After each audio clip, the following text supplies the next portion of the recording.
This is a good busy day. I want to introduce you to my new friend, Ben Gleib. Ben, what's happening? What's going on, Mara? Ben is performing at the Vortex Laughing Skull all weekend long, but you are a noted comedian. Well, I mean, noted by you right now. I don't know by who else, but I do my best. Well, you get to be on Chelsea Handler all the time. This is true. Chelsea's been having me on her show since the beginning, pretty much. What's she really like? What's she really like? Yeah. Picture how she is on the show, and then picture exactly that.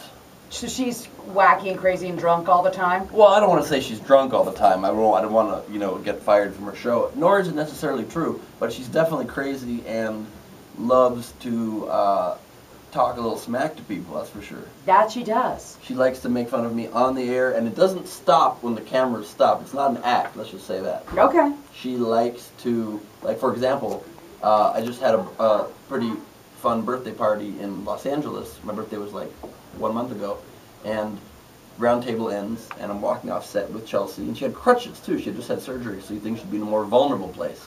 And I said, "Hey, Chelsea, I just wanted to personally invite you. I already emailed you, but I wanted to personally invite you to my birthday party." And she goes, "Oh, that's not happening." Like, not even like a second of consideration. It was like, "Oh, that's not happening. I'll be sure and not be there." Meanwhile, we're here with Ben Gleib. See him at the Laughing Skull this weekend. You're in Ice Age 4. Ice Age Continental Drift. That's a big deal. I mean, is this your first major animated VO gig? It is. This is my first, like, big studio movie, definitely for an animated gig, or any gig, really. It's my first big studio movie. Other than this, my biggest animated gig up until now was very Atlanta-based. I'm the voice of Charlie the Capper, one of the main characters in the Happiness Factory movie at the Coca-Cola Museum here in Atlanta. That is huge. It's not bad, but Ice Age Continental Drift slightly bigger. Are you going to go visit your voice at the World of Coke today? I did that last time I was in town Okay. when we saw it. And I was not sober, let's just say that. And it was a great day strolling through the park, walking into the Coke Museum, watching my own voice as a cartoon, and then leaving that museum trying 900 sodas from around the world. That's the best part of that. I literally couldn't walk for like days. That show, it was not stand-up comedy that night, it was sit-down, bloated comedy that night. That's, should be a new franchise. Sit-down, bloated comedy. That's my new Showtime special. It should be that. So can you rattle off a little bit of your character from Ice Age? Because I think so many people think, oh, I could be a voiceover actor, I could do it, it's so easy. Yeah. So can you do any of that? I mean, I know that's so lame for me to ask for it on the spot, but I know so many people in my audience have seen the movie. First, let me say it's not the hardest job. It's not easy per se, but it's not the hardest job. Chris Rock, I think, made fun of it pretty well in the Oscars this year when he was like, doubt. You come in and they have the line in front of you, you say, "Oh, that's a tree," and they pay you $1 million. I don't get paid that kind of Chris Rock money, but my character, my own voice, basically, I'm in a few scenes in the movie. I play Marshall the Sloth, Sid the Sloth's younger brother, and at one point he puts his arm around me and he says, "Marshall, it's so great to see you again. I thought you guys abandoned me." And I go, "No, make no mistake, brother. We totally abandoned you." Okay. That's one of my lines. Did you have to memorize that, or did you have the script in front of you? Because it's a cartoon. They can't see my face. Okay. So I was just reading it.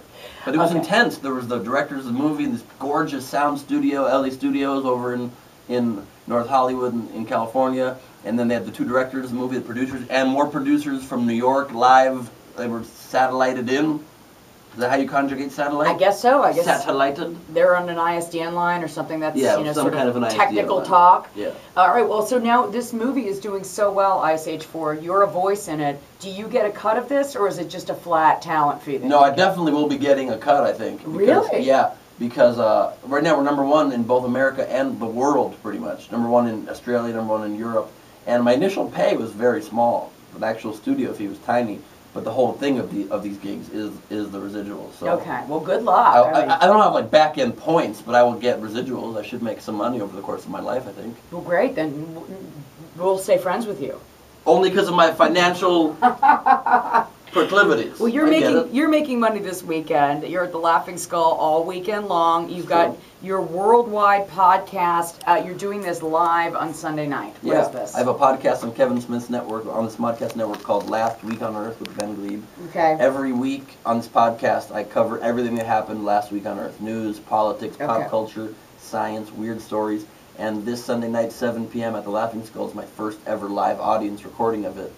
And you can get tickets at LaughingSkullLounge.com. Okay, the Kevin Smith. The Kevin Smith. Okay. Yeah, on Twitter, that Kevin Smith. Who is a very nice guy. He's the best. Yeah. You know Kevin? I don't know him I mean, I've interviewed him. He doesn't know me. Oh, really? Well, that counts. You and I know each other now. We've just been interviewing, and I feel very close to you personally and romantically in a way. And I you. Because we're staring at each other just to the right of computer monitors, but I feel a connection. Ben Gleib, go see him this weekend at the Laughing Skull. He's a big star. He's an Ice Age. You got a worldwide podcast. Is there anything else we left out? Chelsea lately? Yeah, and if I can just say, if you go on LaughingSkullLounge.com, if you enter the promo code on checkout last week, you get $5 off tickets to the podcast on Sunday night. Or come see a stand-up show this weekend, tonight or tomorrow night, or see both. Oh my God, what are you? You're like in bed with Marshall Childs, aren't you? Marshall Childs, the owner of the Laughing Skull Lounge and a very funny comedian. Yes. I also have a TV show on Sci-Fi. Okay. Insane or Inspired. Okay, very And also, my parents are lovely people. Okay. And I would like you guys to know that they love me and they support my career. Thank you, Ben Gleib. See him this weekend at Laughing Skull. Great to meet you. Nice to meet you too.